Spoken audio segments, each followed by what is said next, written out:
Hello everyone, this is HuskyStarcraft back some more StarCraft 2 Heart of the Swarm action, and you know what? Well, you guys probably already do actually know this, and it's no surprise whatsoever, but I decided to continue that best of 5 series. This is actually game number 2. So up on the top right side is once again Empire Beastie. If you missed the last game, I won't say it was necessarily the closest game I've ever seen. I won't say it was the biggest nail-biter game I've ever seen. What I will say is that it was one of the best showcases of using the new units for Terran. So definitely go check it out. We saw the awesome medevac usage. We saw Widow Mines being used very effectively. And I don't think we saw any Hellbats that game. Maybe we'll be seeing it this game, unless Beastie has just been practicing that playstyle kind of like hidden away from the masses and is busting it out for these tournaments, because that is pretty sick. That's all I'm going to say. But anyways, another TvZ game here, which I got to say, TvZ is the classic. It's very similar to Starship Troopers.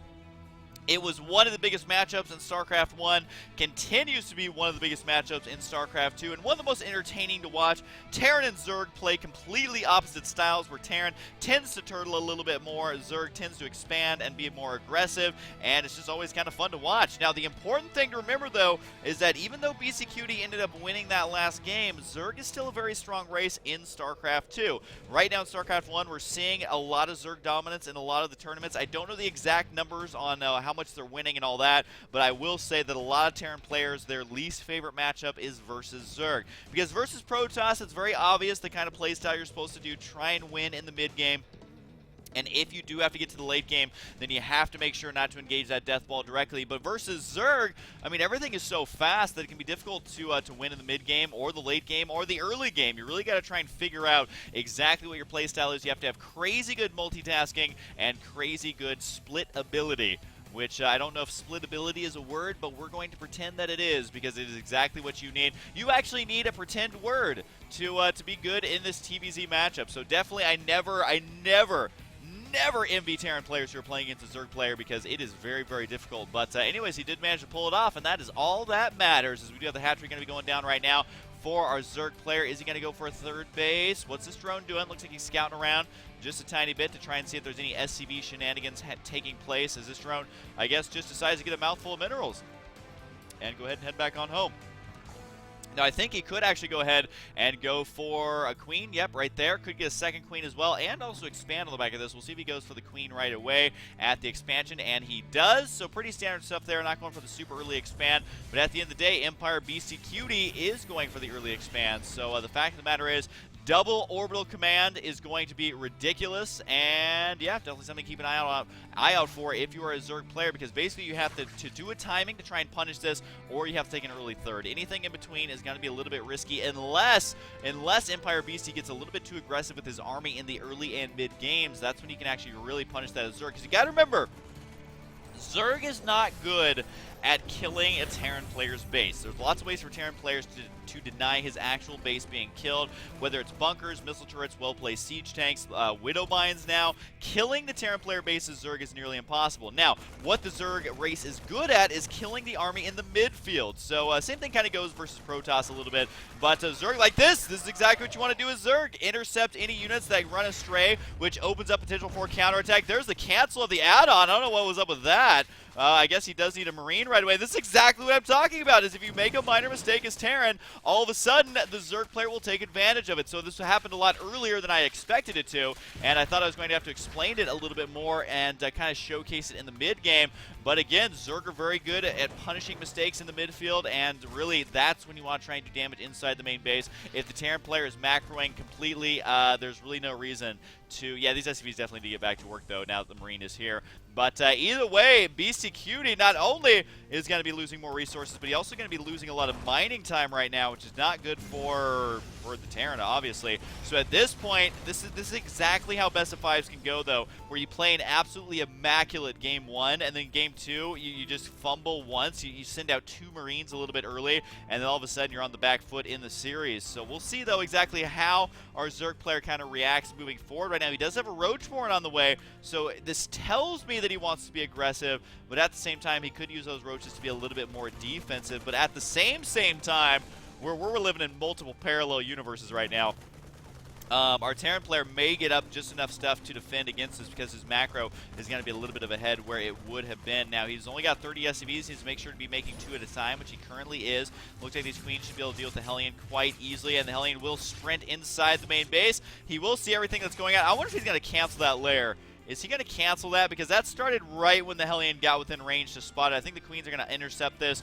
Oh, I so hope he cancels this and just goes mass roach. That would be like the sickest thing ever. Especially since, oh, he did! Oh, yeah, it is on, baby. This is the type of build that I love to do when I'm playing any race. Canceling stuff is always fun. He's going to be psyching out his opponent so hard. He does have the Roach Warren done, which was not scouted. He canceled the lair tech right there.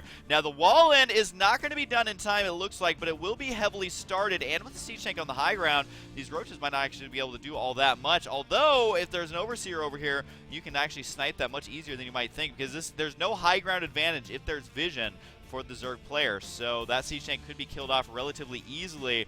We'll just have to wait and see, and especially it's going to be huge where he puts his second tank. Looks like it's going to be right there. So overall, you know, part of his base is covered down to about here, but if the roaches kind of slip through, that's when they're going to start becoming a lot more troublesome. Notice how the roaches are also taking the scenic route over here, as they're going to be trying to attack what could potentially be the third base. This Marine, is he going to spot anything? I don't think so, and does go completely around the watchtower. Notice how he scouted that watchtower first. There is siege tank fire, though, raining down from the skies. I don't think these roaches are going to be able to do all that much. He's got to find the perfect angle, because that siege tank can actually shoot a lot further than I imagined. He can shoot right here, and that means that nothing's going to get that ramp without being blasted by that siege tank. And we'll see, though, if these Lings can actually run up there and make something happen. Now, what he could do, is make a lot of Banelings, but he could also send one Ling there up first and then send everything right behind us, so the siege tank doesn't have time to get a secondary fire off. And it does look like, since that siege tank there delayed the push by a little bit, that the wall-in will actually be complete here. So I almost feel like Beasty's got a good game sense on exactly what's going on. He's preemptively building supply depots here because he knows that a couple of Baneling hits could be the end of that expansion. Now, it does look like right now the Zerglings, whoa, where's that tank? Is he not seeing that far? Does he not care anymore? Does get shot off on the Banelings, but here they go. Got to take out the bunker and the supply depots. That's going to be a near immediate supply block, and the Roach is trying to clean up as many tanks as possible with the siege tanks on the high ground. This attack is going to be very short-lived, although the splash damage on the SCVs is pretty devastating as well, and we'll be able to kill off some of these buildings. And really, you got to remember, these are already delayed mining by such a great deal that killing everything right now is not what he needs to do. And this is exactly what I'm talking about, is how Zerg is not very good at destroying a Terran player's base. You know, we saw him use all those units to destroy this wall, and he's still not able to kill a Terran player just yet. Now, that doesn't mean he's not ahead, because he is definitely way, way ahead at this point, and even killing off a couple more workers here is relatively huge, and also forcing the recreation of that bunker. So even though he's not able to kill him, he's definitely able to get the map control, able to get his third base up, and just able to whittle down that army, which is exactly how you have to play Zerg, and that's exactly what we're seeing here out of our Zerg player. Now, what he needs to do here, probably go ahead and put some more drones in that gas. He doesn't have that much gas right now, especially since he does have a Spire on the way. Notice how he's trying to hide the Spire at the third base while also working on a fourth base here. So he is not planning to kill his opponent anytime soon, although he does make enough Zerglings here that could be a potential threat. I don't think he's going to make any Banelings at this point, just because he has the Spire already, and it would be kind of silly to make a Spire and then not make anything out of it. And if he makes too many Banelings, he's not going to have the money to do so. So we'll just have to wait and see, though. His creep spread, though, looking pretty top-notch. This is much, much better creep spread in this game, and a lot of times you'll see Zerg players who just do better creep spread in one game than the other will end up winning the game with a better creep spread, because it does like 20 different things. Number one, it gives you lots of map vision. Number two, it makes your units move much more quickly. Number three, it lets you spot exactly where their army is and lets you prepare a multi-pronged attack, which is exactly what you need to do. And number three, it can burn scans, or we got number four. And number four, it can burn scans. And number five, it delays the push a great deal if they're trying to use scans to kill these off. So really, the creep spread is so important. If you're a Zerg player, I would highly recommend giving it a shot, as it is indeed quite important. Using the Zerglings there to spot the high ground, as the creep tumors are going to continue to creep on the right side. But notice how he has spread creep to the north, to the east, and to the south. So he is going all three different directions. I don't think he's really spreading it up to the top left corner. That's probably the least important angle that he could be spraying creep right now.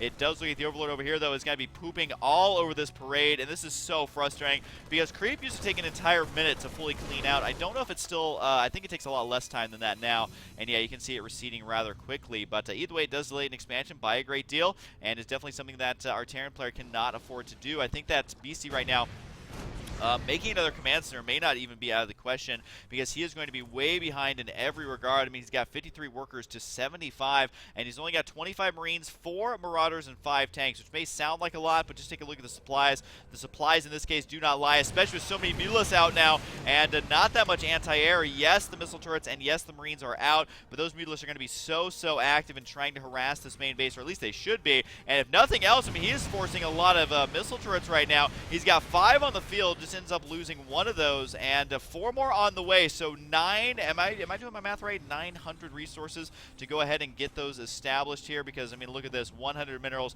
So the fact that he's spending almost 1,000 minerals just to prevent damage from being dealt to him, that shows you just how good a shape that our Zerg player is actually in. Now he's morphing in more and more banelings here. He's going to be maxed out any minute, and actually could just delay that maxing out by just making more and more Zerglings as opposed to ultras or roaches or something like that, which is going to fill up that supply rather quickly. Instead, he's going for the units that can be very cost effective. 103 Zerglings on the field, 18 more on the way with the 2-2 upgrades. Does not have Hive Tech just yet because he is starting that infestation pit just now.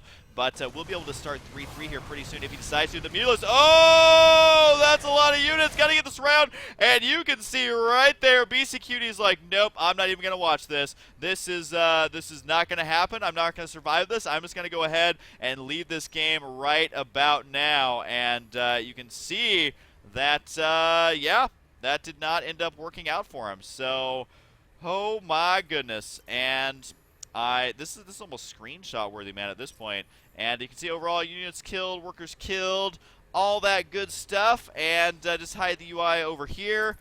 And that's definitely screenshot worthy right there if all this other stuff was not on the screen. But I gotta say, man, that it really comes back to those first 2 Marines that got taken out right away. I'm kind of curious to see exactly when that happened again. I know that he, you know, a couple minutes in the game, you don't even have your expansion up yet, but he does start the barracks right after the command center. And I'm kind of curious as to what his thought process was behind sending those Marines out. Maybe he just wasn't expecting there to be Lings that aggressive that early. And, you know, going right there, working on the rocks, and then he sends them right here. And then at this point, I mean, take a look at the units. This is all he has. He's got 2 Marines and 20 SCVs, which with just enough Lings here. I will say, though, that this is more Lings, 8 Zerglings on the field, than you would expect to see at this point in the game, especially with the Hatchery First opener. And the fact of the matter is that he got too greedy right here, and he paid the ultimate price. Those Marines tried to get back home. It wasn't meant to be. And then all of a sudden, you can see the add-on right there has to get canceled. He cancels, was that a command center? Was that, I didn't realize that the first time I was casting this. Was he making another command center? I think that he was. Now that I think about it, maybe it was a factory, or no, it wasn't the factory. Yeah, he was building another command center. So really, BeastyQT's plan here was very similar to the last game, which is just macro and then multitask very hard. But unfortunately, he had to cancel it to build a supply depot, and then that add-on got canceled. And in this game, I mean, it's one of those things where you're just like, you know, you're going to the job interview, you've signed 100 applications, or filled out 100 applications. You've been job hunting for 3 weeks. You got the perfect job. The boss is like your best friend's dad, and like this is going to be the job for you. You get $80,000 a year. You get to browse Reddit for half that time. You're doing something you love. You show up to the job interview and you don't have pants on. That's how quickly things got out of control for Beasty. And unfortunately for him, he did an awesome first game, and the second game, that is why I love StarCraft 2, is because one minor mistake and your whole game plan is done. It is a very unforgiving game, but that is also why when someone does an absolute perfect game, almost like we saw in the first game, that it is very exciting, very awesome, and why these players have to practice so much to be good at StarCraft 2. So anyways, hope you guys enjoy it, and I'll see you guys next time!